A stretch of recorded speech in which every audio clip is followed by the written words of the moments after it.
আমার জীবনে এমন একটি দিন ছিল যেটা ছিল আমার জীবনের সব থেকে কষ্টের একটা দিন, আর যারা প্রবাসী তারাই শুধু এই কষ্টটা ফিল করতে পারবে। তো সবই শেয়ার করবো আপনাদের লগে, আজকের ভিডিও শেষ পর্যন্ত দেখেন। হ্যালো এভরিওয়ান, আসসালামু আলাইকুম। আজকের দিনটা ছিল আমার জীবনের সব থেকে কষ্টের একটা দিন। সবাই ত্যাগ করে, আপন মানুষ সব ত্যাগ করে চলে যাইতে আসি দূর প্রবাসে। তো সকাল সকাল উঠেই আমরা সব গুছাই টুসাই রওনা দিয়ে দিলাম, কিন্তু তার ভিতরে আমাদের গাড়ির টায়ার আবার পাংচার হইলো, এই জন্য একটু লেট হয়ে গেছে। তারপর আমরা অনেক আগেই চলে আসছি বিমানবন্দরে আইসা আমরা অনেকক্ষণ ওয়েট করার পরে আমরা অবশেষে ভিতরে ঢুকে গেছি। ঢোকার পরে ইমিগ্রেশন পার করে ভিতরের দিক চলে গেলাম। খুবই কষ্ট লাগতেছিল, আসলে মনরে কোনোভাবেই বুঝাইতেছিলাম না, শুধুই মনটা অনেক খারাপ হইতেছিল।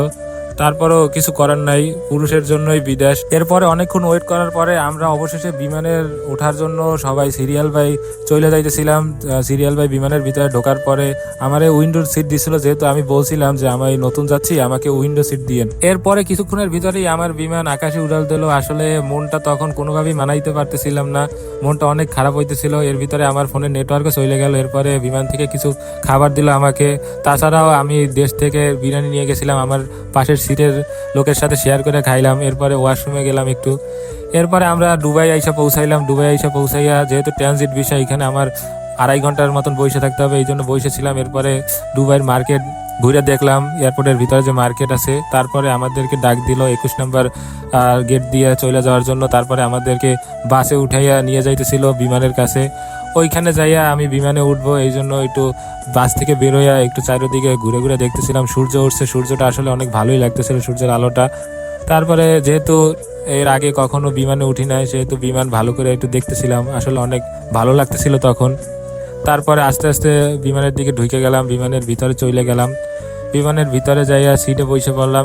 তারপরে কিছুক্ষণের ভিতরে এই বিমানও ছাইড়ে দিল দাম্মামের উদ্দেশ্যে, মূলত সৌদি আরব। তারপরে অনেকজন এয়ার হোস্টেস আসতেছিল, তারা বিভিন্ন খাবার নিয়ে আসতেছিল, এগুলো মূলত বিমানে কিনে খাইতে হয়। তারপর প্রায় ঘন্টাখানেক পরে আমরা দাম্মাম শহরের উপরে চলে আসলাম।